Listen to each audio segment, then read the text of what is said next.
After an extraordinary roller coaster ride of a day here at the MCG for the Boxing Day Test, this match is heading towards the thrilling conclusion that it deserves. Sam Jordan from 9 News, joined by Tom Decent from the Sydney Morning Herald. Tom, 2 days ago we stood here. Australia were certainties to win this Test match. This morning they were still in complete control.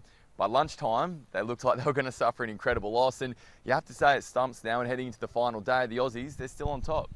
Yeah, a bit of a seesawing day there. So a bit of a massive batting collapse from Australia. They were just with Bumrah ripping through there in a 20-minute period, taking 3 for barely anything, and then a bit of a rearguard action from Australia's lower order, get them to stumps. And we did wonder whether they would declare and try and have a few overs at India tonight, but not to be. And I think they're pretty content with where they are. And history shows that no one's chased that many runs, 333 at the moment, to win a Test at the MCG. So India will have their work cut out tomorrow. It feels like a lifetime ago that Sam Constance walked out to bat this morning, but given the conversation that there has been in Australia and right around world cricket as well in the last few days about the teenager and his first innings here at the MCG on Boxing Day, there was a lot of expectations. What did you make of the way that he batted today? Yeah, a little bit cluttered. Obviously tried a few big shots. Bumrah bowled extremely well to him as well and got his wood. And I actually really liked his celebration after, like, giving it a bit to the crowd, and I like that. But I guess that goes to show what Sam Constance means, and not that they fear him, but like the fact that they're doing that for a 19-year-old kid in his first Test is pretty cool. And he's a competitive kid, so I'm sure he'll bounce back. But yeah, he batted okay. Like, not as many runs as he'd like. I think his method didn't have to be the same as it was. Obviously, they put a third man and a fine leg out straight away to nullify that ramp shot.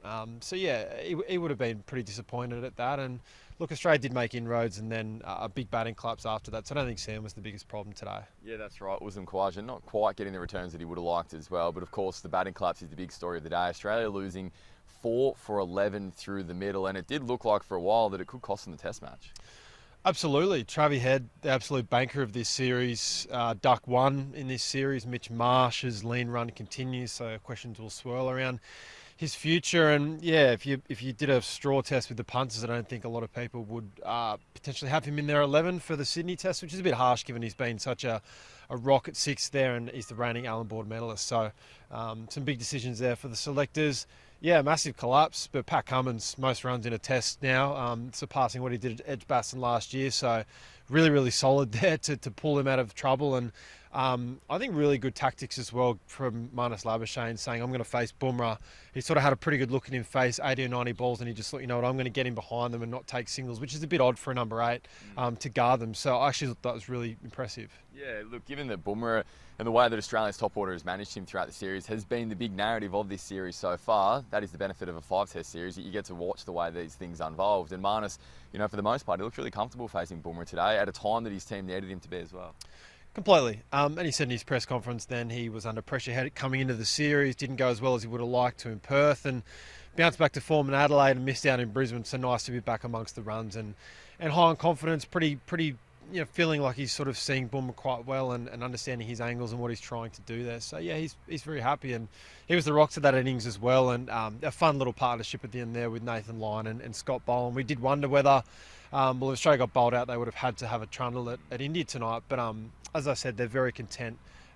They were probably going to try and have a bowl tonight, but as Marnus explained later, the collapse earlier today meant that they just were happy just to bat out the day. Yeah, that's right. Look, before we move on to the tail, let's have a chat about Mitchell Marsh.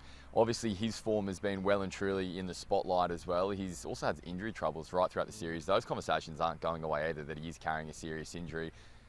Do you pick him in the Sydney Test? And if not, who do you pick? Very good question. I think Bo Webster comes into the fold massively, potentially batting at 6 or 7 there. And yeah, look, Mitch Marsh is not bowling a lot of overs. Look, the team is saying he's fit, but I don't know if he's at peak 100% fitness. Like, he's not steaming in bowling 140s and getting the ball moving away. So I think that is a problem, and obviously runs. Like, he's scored, I think, 5 single-digit scores in a row now.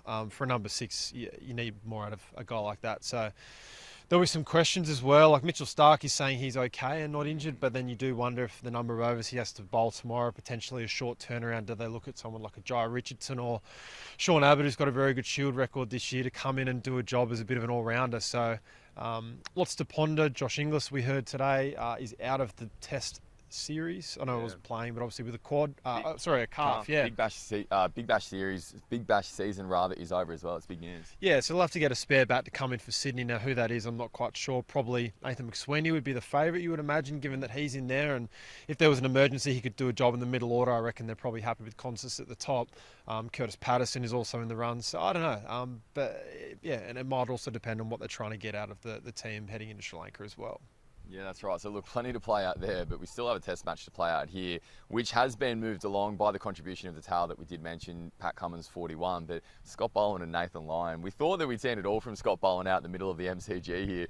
That last hour was incredible.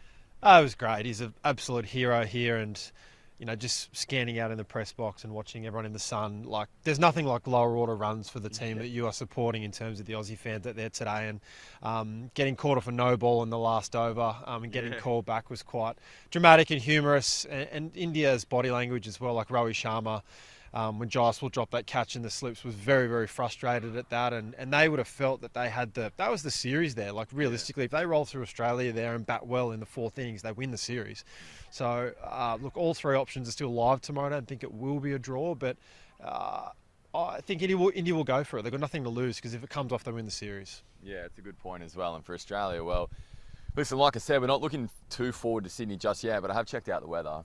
And there are different charts that have different forecasts, and some of them have rain for Sydney. And I think that would have to be in their heads at the moment, knowing that they do have a prime chance to go 2-1 up, and heavens forbid that if Sydney's rained out, they're going to reclaim the WWOS trophy. Well, unless Australia wins here and then doing their rain dance and praying for some rain in Sydney, which they've never done before. So the irony of that, Australia wanting rain in Sydney. But Nick Hockley spoke today at a press conference saying that the base of the first 2 or 3 days are pretty much sold out in Sydney, where there's been 300,000 fans through the gates in Melbourne here, which is pretty remarkable. So, like, cricket's up and about, and it is really nice that this isn't a 4-test series as well. Really nice to go to a 5th in Sydney, and makes it so much more interesting. Look, I don't want to get too far ahead, but just one more before we go about tomorrow's play. What would a win here potentially mean for this? Not just, I guess, this series, this Australian team, but their legacy that they leave behind as well. This is the one thing that this team hasn't ticked off yet, which is winning a Border Gavaskar trophy. They have a big chance to try and do that tomorrow.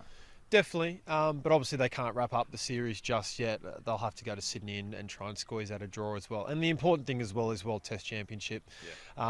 Ramifications there, they basically need 2 wins and a draw of their next 4 tests to sneak in there and play at Lords in June. So given they're the reigning champs, they'd love to do that. So yeah, like a huge day, a Monday. I'm interested to see how many fans roll in, but I think India will give it a crack, and obviously early wickets means that there's only one team who can win the game. Well, it has been an extraordinary Boxing Day test. One thing that we do know to expect tomorrow is the unexpected. We'll see you again then. Thank you.